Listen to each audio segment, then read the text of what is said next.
Hello. This is Mama Che again and pupunta na naman tayo sa garden ngayon to see kung ano na bang nangyari nila dito. And kasi kagabi, nag-drop kami ng 8 degrees Celsius. So, yeah. And I think tomorrow or the next day, bababa kami ng down to 6 degrees Celsius. So, palamig ng palamig dito. Feel na yung pagkaka-autumn seasons dito. Kaya, punta tayo sa garden and plan ko kung titingnan natin kung anong plano ni Mama Che sa garden para i-prepare yung soil for next planting, kung ano bang itatanim ko pa dito. So, ito yung squash plant ko, yung self-growing squash ko. And I think I will harvest them, all of them. At tatanggalin ko to lahat ng mga dahon na to. Pero hindi ko sila i-compost kasi I think nagkakaano to sila, mildew disease. I think, ewan ko ba kung mildew disease ba yan. Pero to make it sure na lang, ilagay ko lang sila sa sacks and then I will throw them away. And I still have more squash down here and they are really quite big. So I'm so pleased with this squash talaga. And more here also. And they are so big. Look at that. And here is my eggplant. I'm so glad that they survived last night. And I think I will harvest this later. Meron pa din dito. And ito din. Yan, i-harvest ko din to mamaya. Isa sa mga trabaho ko is tatanggalin ko na yan sila. I-harvest ko na lahat ng squash. And mag-harvest ako some of the eggplant. And titingnan ko dito yung aking brassica plant. And I think I will harvest most of the radish na. I will make juice and make some maybe for dinner or something. And I still have more beetroots here. So I will see kung ano na bang progress nila, kung lumaki ba sila. Kasi companion to sila ng aking broccoli. Hindi sila masyado nakakuha ng enough sunlight. Kaya hindi sila masyado ganun kalaki. Pero kailangan ko na itong maglinisin para makita ko yung raised bed talaga. Kung ano ba, kung kaya ba itong taniman ng aking garlic. Kasi plano ko dito itanim yung garlic. Kasi matagal pa yung peanut And dito naman yung aking beans. So, alam niyo kung ano to guys? Para siyang mushroom na sobrang amoy na amoy tae. Tingnan niyo oh. Tumutubo lang yan dyan. Ayan yan, nagiging brown kulay oh. Parang tae na yan. Kaya sobrang amoy niyan. Daming langaw. So, hindi ko talaga hinahayaan ko lang dyan. Hindi ko din hinahawakan. Baka poisonous yan Nakapag-harvest na ako some of the beans. Ang amoy talaga na ganito. So, I let them dry here para next time na natanim. So, next here, ang aking leeks raised bed, companion with carrots and radishes. I think I've decided na hindi ko na i-harvest yung aking mga radish, maybe, para gawin ko sila ng winter crops. Ayan, o diba? Green na green lahat dito para hindi magiging empty yung soil natin, para active yung mga microbes natin dyan. So, ang aking mga tomato, they're still looking good. And ang gagawin ko later is magtatanggal lang ako ng mga bulaklak yan. Hindi na yan na aabot para maging malaki at magiging pula. So, hindi na yan. And ito din, sitaw din to siya. So, yeah. I will see kung kailan to ma-harvest din tong mga bulaklak na to. Nakapag-save na ako ng aking seeds dyan for next year plantings. May mushroom dito, oh. Takot talaga ako sa sa mga mushroom kasi wala akong alam sa mga mushroom Kasi may mga poisonous na mushroom, 'di ba? Ayan. So, itong pesto na linya dito, yung iba wala ng pesto dyan. Pesto! I'm sorry. Basil, kasi ginawa ko ng pesto. So, there are more here. Siguro, mag-harvest din ako dyan. And, may nakita akong bucket dito. Ito yung bucket sa melon ko. Yeah. And I think I can use them para sa sitaw ko, tsaka sa aking mushroom, sa aking, ano ba yan? May mga munggo kasi ako doon So, 1, 2, 3, 4, may 4 ako banda dito. Oh, that's good. And may isang doon bucket dyan. Baka dyan ko lang siguro ilipat yung si munggo, no? Magpatulong ako ng asawa ko kung papag-asa dito kasi mabigat to Ayan, mabigat yan. So, may 3 dyan. Yan, celery yan siya. I let them, flowering. But I don't need more seeds actually kasi marami pang natitirang seeds na sa celery na binili ko this year. So, my plan is, ang aking trabaho na gagawin ngayon dito is mag-repotting ng mga munggo at ng mga sitaw ko nandito. And magta-tapping more sa mga flowers dyan kasi hindi na yan sila aabot. So, yeah, let's go work.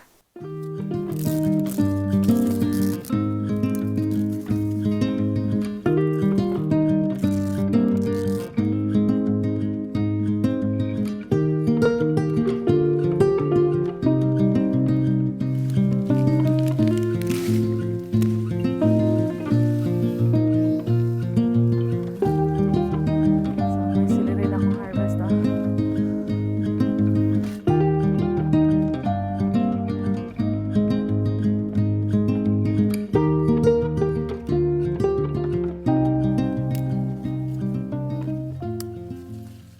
So, ipaprone ko lang tong mga dahon nila. Tatanggalin yung mga lower leaves. Ayan. Ganda ng mga ano nila. May mga bunga na. Ayan. Ang way ko sa pagtanggal dito is ni ano ko muna sila. Sa left, right, up and down. And then, iti-twist ko sila para matanggal pati yung roots.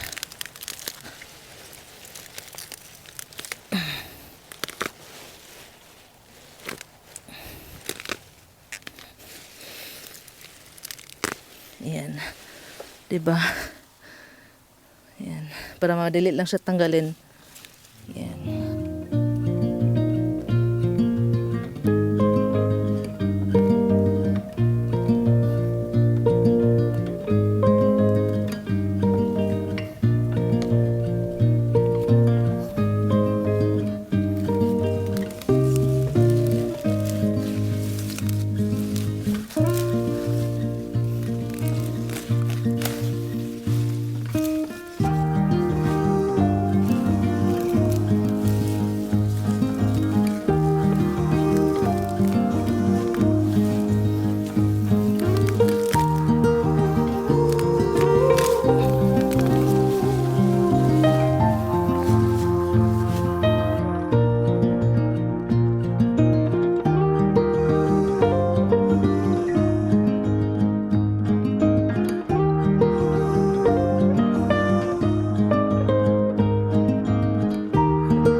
Look at this, oh. Slugs hiding the beetroots.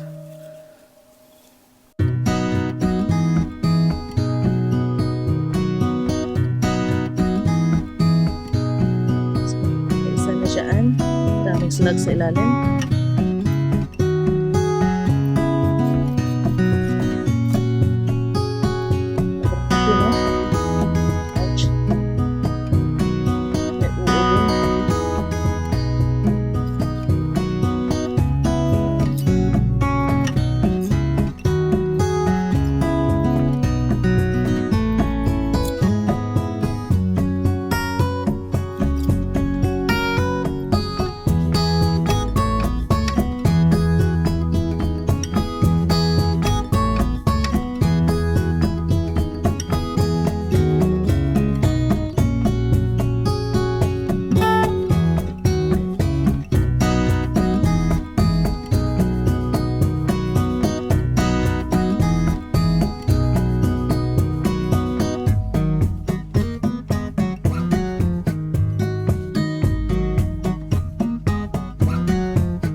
So, ayan, malinis na, di ba? Finally, nakat din yung grass dito banda. So, next ang gagawin ko is magdidilig muna ako ng tubig sa loob ng greenhouse kasi sobrang init na doon sa loob.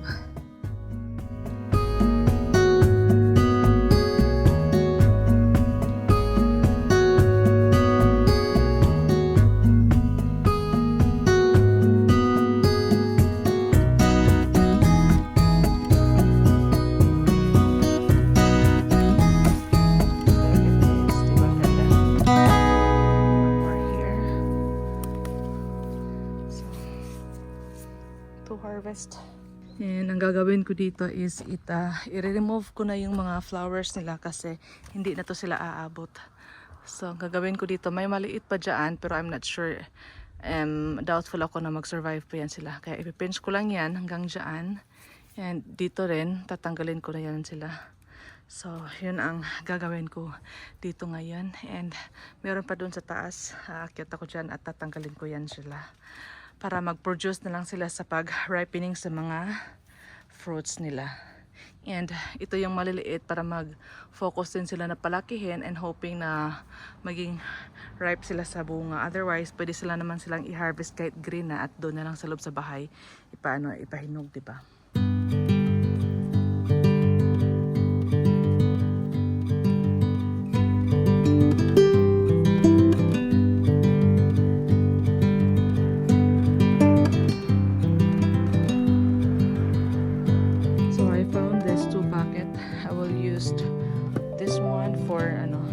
Transfer yung chili and I will put it inside the greenhouse.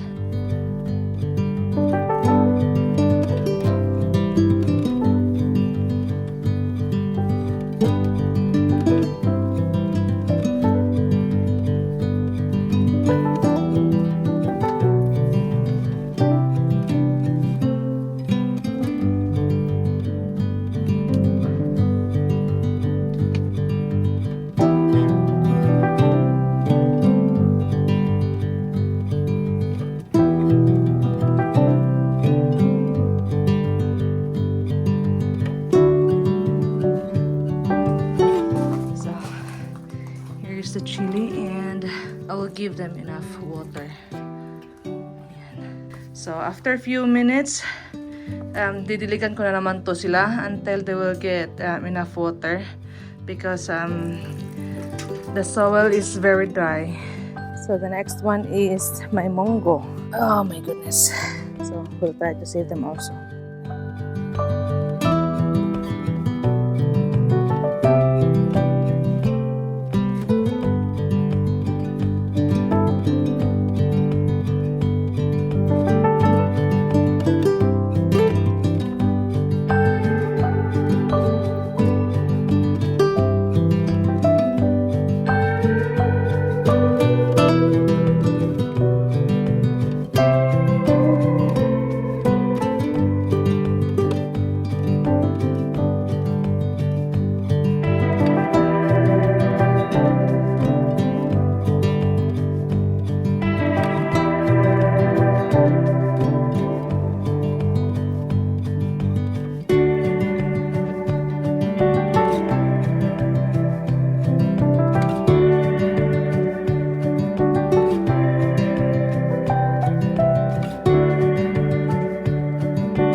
So ayan, I did have so much progress for today's. And as you can see here, ayan, yung squash ko dyan, di ba malinis na siya. And nagmowing din ako para matanggal yung mga mahahabang damo. At nakapag-ano din ako, nag-weeding din ako dito at nagtanggal ng mga eggplant, nag-harvest pala. And nadiligan ko na din to ng tubig pagdating ko sa bahay after ko sinundo yung mga bata. So okay na yan sila for a few days. And yung dito banda naman, natanggal ko na yung lahat ng celery dito. Ayan, so may empty space na sila dyan. Pero hindi ko pa hinarvest yung aking beetroots dyan banda. Kasi yung iba is maliliit pa. Pero may na-harvest din ako. So, ayan. And sa next video ko is mag-ano ako dito, mag-spacing sa aking mga carrots. Ayan. But I will leave the beetroots dyan. I will leave the radish there as gagawin kong cover crops yan until na yan dyan, mabulok dyan. And yung aking spinach, hayaan ko na lang yan dyan. Yung aking chili, na-transplant ko na din yon. Nilagay ko na doon sa loob ng greenhouse. And yeah, yung sa taas ng aking tomato, tinanggal ko na yung mga flowers. And may isa pang natira na hindi ko na-save, itong sitaw. The problem is I don't have empty bucket. Maybe I can, yeah, this is my last option. I need my husband's help to help me carry that one inside the greenhouse. So I also removed the only three mungo because I don't have enough buckets. So tingnan natin sa loob ng greenhouse. Crowded na sila ngayon. Yan. Ni-close ko to sila kasi sobrang mainit talaga. I mean, may cabbage butterfly. So, meron akong lettuce dyan and soon to be harvest. So, I need to sow more salad, green salad. And eggplant. I still have eggplant here. Look at this. Still growing. And yung aking peas, may spinach din ako dyan. Spinach and tomato. Ayan. Experiment ko lang to kung hanggang kailan to sila tatagal. And yan yung aking munggo. Yan silang dalawa. At ito yung chili. Isang chili na na-save ko galing din sa labas. Yung isang munggo andito. Ito yung nangyayari kagabi, oh. Yan. Kasi nakalimutan kong maglagay ng fleece. Nasunog sila sa lamig. And I still have cabbage. Yan. Butterfly, insekto yan. So, tinanggal ko na sila. Nagka-aphids din sila. So, okay na yan sila ngayon. But then again, I have to check it every day to make it sure na wala na talagang mga insekto dyan. And this one, pa-end na din tong salad namin. And need to harvest more. And my peas dyan. Yan, may ready na peas na yan dyan sa... May pods na isa dyan na ready. Pero bukas ko na yun i-harvest. And my pak choy still here. Kasi hindi pa ako gagamit na pak choy. I don't need pak choy for now. And this one was also attacked with a caterpillar or cabbage butterfly laying egg here. So naagapan ko din yan. Kaya hindi masyado yung dahon. Pero sa gitna sila talaga kumakain kasi malambot dyan. So every day nag-check ako dyan. Tinitingnan. And here my okra. Yan. So, may isa na dyan. I hope na maging success to sila. And more eggplant here. And may bunga din yan dyan. Yan doon. Diba? And this is a peas. Yan, tumubo na sila after a few weeks or 2 weeks ata. Yan, snap peas yan sila or snow peas. And more okra. Yan, eto pa. So, sana talaga maka-harvest ako, no? Yan, yung aking malunggay. Tatanggalin ko pa to yung dahon. Ito. Kasi parang nagpumangit kasi yung dahon niya. Parang, ewan ko pa, parang nagkaka-disease to siya. Or kulang to ng nutrients. Hindi ko alam. And more pak choy sowing dyan. Pag ma-harvest ko na yon, siya yung ipapalit ko. And yung malunggay ko din dito na isa. Yung isang maliit, ipasok ko din dito mamayang gabi. Kasi mag-6 degree kami mamayang gabi, I think. Or tomorrow. And ito yung chili. Yan, may chili pa din ako dyan. Dalawa yan sila. Ito yung beans, hindi pa lumabas. Hindi pa sila nag-germinate. Few days ko pa lang na naitanim. So, still hoping na tutubo yan dyan. And more heart cabbage dyan.